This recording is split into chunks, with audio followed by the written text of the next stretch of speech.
Pero ahora la pregunta es, ¿cómo ser un órgano funcional del cuerpo de Cristo? ¿Cómo lograr esto? ¿Cómo lograr que los miembros de la iglesia se conviertan en órganos funcionales del cuerpo de Cristo? ¿Cómo lograrlo? Mis hermanos, esto se logra a través de 4 pilares. Bíblicamente hablando, yo encontré que hay 4 pilares que los vemos desde las iglesias. Lee el capítulo 3 del libro. No deje de leer el capítulo 3. Léalo y reléalo, por favor. Es un capítulo medular de esta enseñanza. Hay 4 pilares. 4 pilares para que la iglesia pueda fluir esto naturalmente. ¿Cuáles son esos 4 pilares?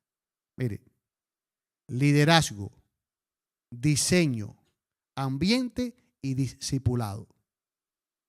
¿Cuál es el primero? Liderazgo. ¿Cuál es el segundo? Diseño. ¿Cuál es el tercero? Ambiente. ¿Cuál es el cuarto? Discipulado. ¿Esto de dónde sale? De las experiencias bíblicas, hermanos. Esto no es que yo lo inventé. Esto sale de la palabra de Dios. Por ejemplo, aquí vemos las iglesias, la iglesia de Jerusalén.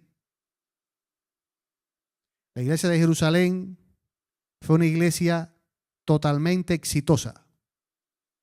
Totalmente exitosa. Vean ustedes las estadísticas. Se añadieron aquel día como 3,000 personas. Se sumaron otras 5,000. Y entonces cuando Lucas dice 3,000 y 5,000, ya Lucas deja los números a un lado. Y dice entonces, cada día el Señor agregaba. Y dice después, y los que creían en el Señor aumentaban más. Es decir, fue una iglesia totalmente exitosa. Al comienzo fueron solamente los apóstoles los que predicaban. Ustedes pueden ver ahí. ¿Quién predicó el día de Pentecostés? Pedro. ¿Quiénes estaban predicando todo el tiempo? Al comienzo los apóstoles. Pero vean ustedes que dice aquí Hechos 4:31. Cuando hubieron orado, el lugar que estaban congregados tembló. Y todos fueron llenos del Espíritu Santo y hablaban con denuedo la palabra de Dios. ¿Qué dice aquí? ¿Cuántos hablaban con denuedo? Todos. En otras palabras, todos se involucraron. Todos se involucraron. Y vemos que fue una iglesia en la cual empezaron a surgir diversos ministerios. Cuando estudiamos Hechos de los Apóstoles nos damos cuenta de eso. Pero cuando habla aquí de que hablaban con denuedo, la palabra denuedo viene del griego parresía. Y parresía tiene que ver con un modo de hablar audaz y franco. En otras palabras, una persona que habla con parresía, con denuedo, no es tímida, le fluyen las palabras. En otras palabras, todos esos hermanos de la iglesia de pronto empezaron a hablar elocuentemente como cualquier apóstol. Y es interesante que la palabra parresía no tiene que ver con adiestramiento formal. No es que fueron una escuela de oratoria, no es que fueron una escuela para poder enseñar, no. Parresía tiene que ver con algo sobrenatural. Como dice este otro autor, es un carisma. Y la palabra carisma viene de charisma. Los que son expertos en griego nos dicen que esa palabra se pronuncia como charisma. Y que se traduce como don espiritual. En otras palabras, charisma está estrechamente relacionada con el término griego diaconía, que se traduce como ministerio. En otras palabras, aquí está. Charisma es la habilidad. Y ministerio es diaconía, que es la acción. La iglesia no gana mucho con que haya muchas personas con habilidad. La iglesia gana cuando cada persona que tiene una habilidad dada por Dios encuentra qué hacer con ella para él, como labor permanente en el cuerpo de Cristo. Y eso fue lo que pasó en la iglesia de Jerusalén. Ellos descubrieron a que Dios los había llamado y comenzaron a hacer la labor. Así que Dios entendió que ese tiempo el ministerio de evangelista tenía que levantarlo. Es decir, mire, Dios levanta ministerios según Él quiere, ¿sabe? Si Dios, cuando tú le preguntes, Señor, ¿qué tú quieres que yo haga? Dios sabe qué es lo que Dios quiere para esta iglesia en los próximos años. Y Dios dice, me hace falta levantar allí estos ministerios. Yo voy ahora a capacitar a gente, que es la iglesia de Melbourne, para que haga esto. Y cuando tú le pidas, Señor, ¿qué tú quieres que yo haga? Dios dice, yo quiero que tú hagas esto. Porque vamos a descubrir que Dios es el jefe de la iglesia. El Espíritu Santo es quien controla la iglesia. Y la iglesia de Jerusalén creció también por eso. Aquí está, el protagonismo del Espíritu Santo. El Espíritu Santo es el que tiene la línea para la iglesia. Si nosotros nos ponemos en concordancia con Él, entonces vamos a estar trabajando en la línea de Él. Y el Espíritu Santo es capaz de, dice, hacen falta tantas personas que prediquen, otras que hagan esto, aquello, lo otro. Y Dios entonces, cuando tú le pidas, Señor, ¿qué tú quieres que yo haga? Dios te va a decir, yo quiero que tú hagas esto. Amén. Porque eso es lo que Él ve que hace falta. Es decir, el primer pilar de la iglesia de Jerusalén que le hizo que tuviera mucho éxito fue el protagonismo del Espíritu Santo. Que eso lo vamos a ver después, que es parte del diseño. Número 2, el ambiente. Había un ambiente en la iglesia favorable, que yo le llamo al ambiente movilizador. ¿Qué ambiente era? Miren qué lindo ambiente. Todos los que habían creído estaban juntos y tenían en común todas las cosas. Vendían sus propiedades y sus bienes y los repartían a todos según la necesidad de cada uno. Y perseverando unánimes cada día en el templo y partiendo el pan en las casas, comían juntos con alegría y sencillez de corazón, alabando a Dios y teniendo favor con todo el pueblo. ¿Ustedes creen que había un buen ambiente en esa iglesia? ¿Había buen ambiente ahí? ¿Qué es lo que había? Había unidad, dice que estaban todos juntos, comían en común, tenían las cosas en común, perseveraban unánimes en el templo, alababan a Dios. Había un ambiente espectacular en esa iglesia. Por supuesto, para que podamos tener éxito como ellos, tenemos nosotros que tener un ambiente así. El ambiente de la iglesia debe mejorar. Miren, el primer amor. Ellos tenían el primer amor. Pero es interesante que cuando leemos Apocalipsis, dice el testigo fiel y verdadero que es Jesús, dice, has dejado tu primer amor. Aquí lo dice. Pero tengo contra ti que has dejado tu primer amor. Recuerda, por tanto, de dónde has caído y arrepiéntete y haz las primeras obras, pues si no, vendré pronto a ti y quitaré tu candelero de su lugar si no te hubieras arrepentido. Ahora, vean ustedes qué interesante. El hecho de que el testigo fiel y verdadero le pida a la iglesia que se arrepienta, luego de decirle que ha perdido su primer amor, significa que es posible recuperarlo. ¿Cuánto dicen amén?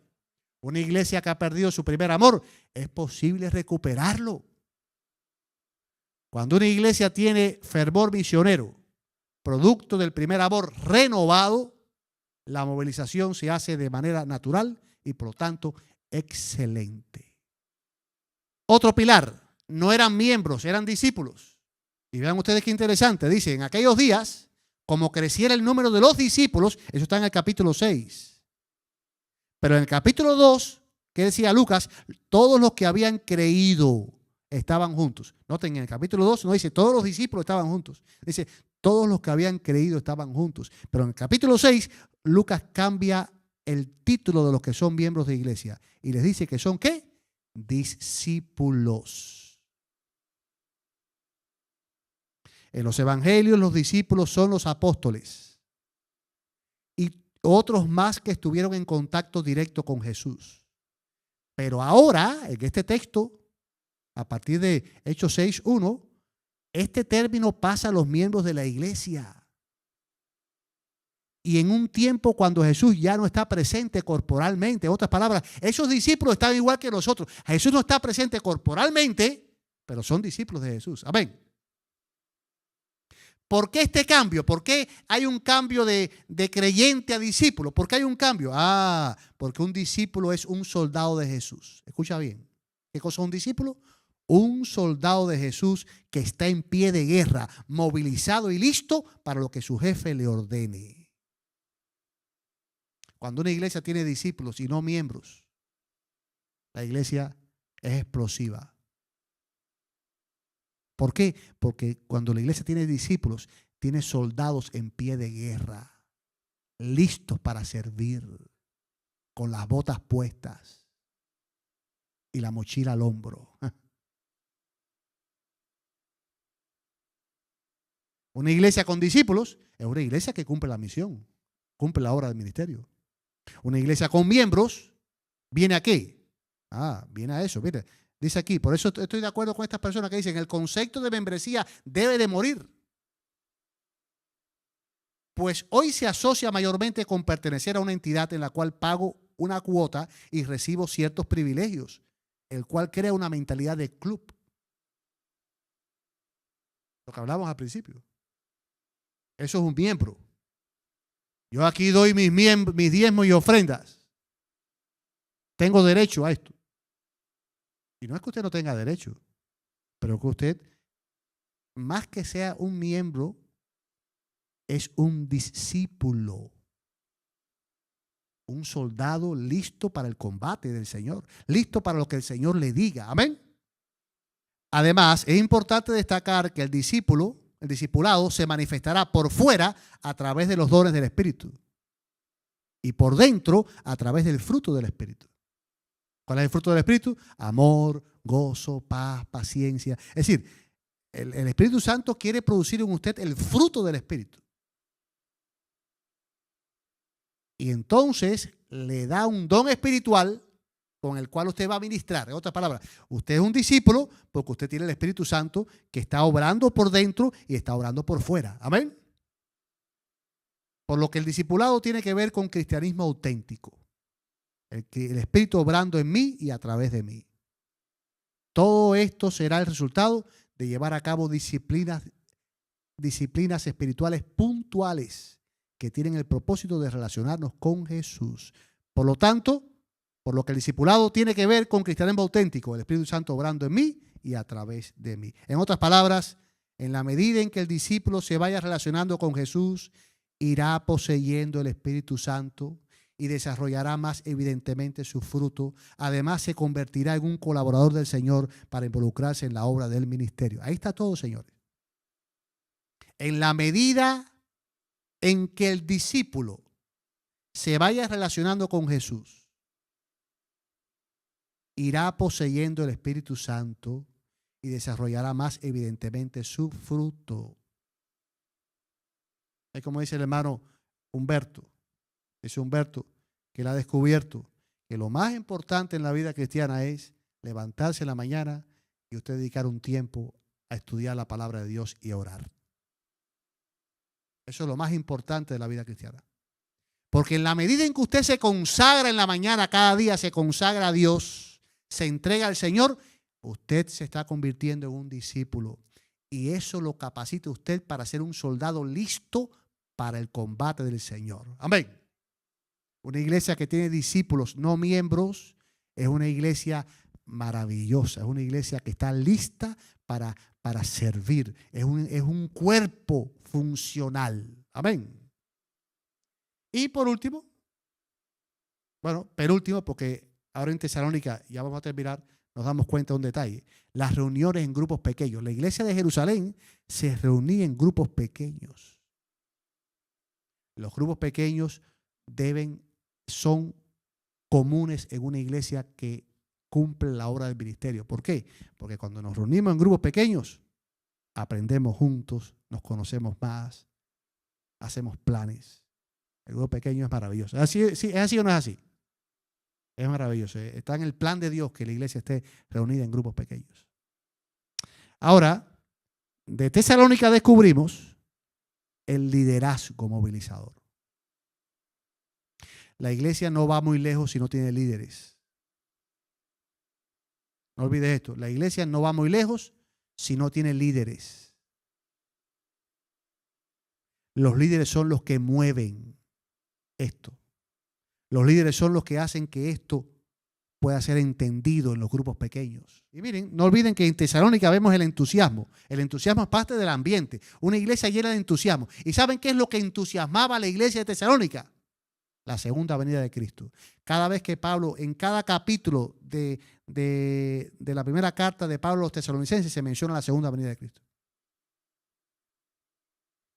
Por tal razón, dice Pablo, acordándolos sin cesar delante del Señor y Padre nuestro de la obra de vuestra fe, del trabajo de vuestro amor y de vuestra constancia en la esperanza en nuestro Señor Jesucristo.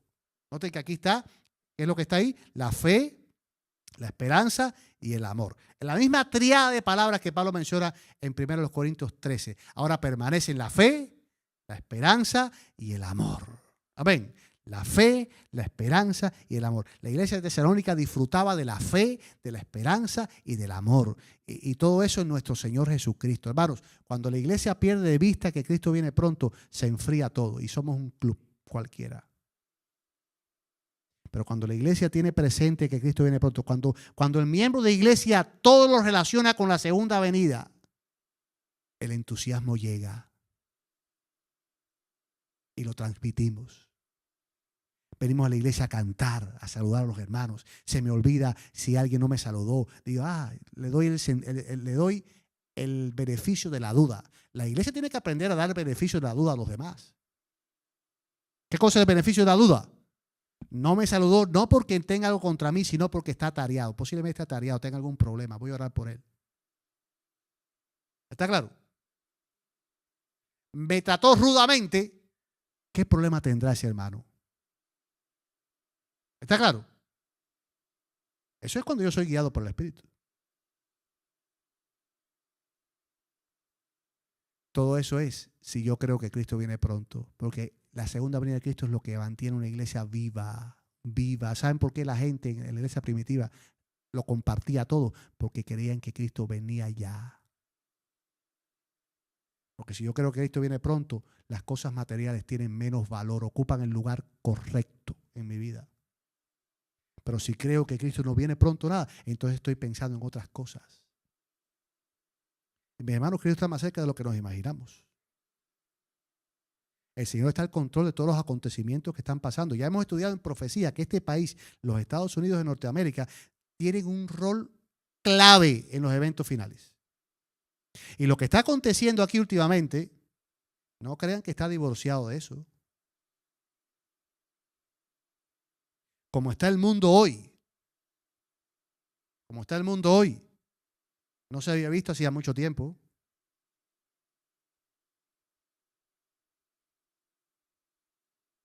Si usted escucha a comentaristas de noticias, se da cuenta que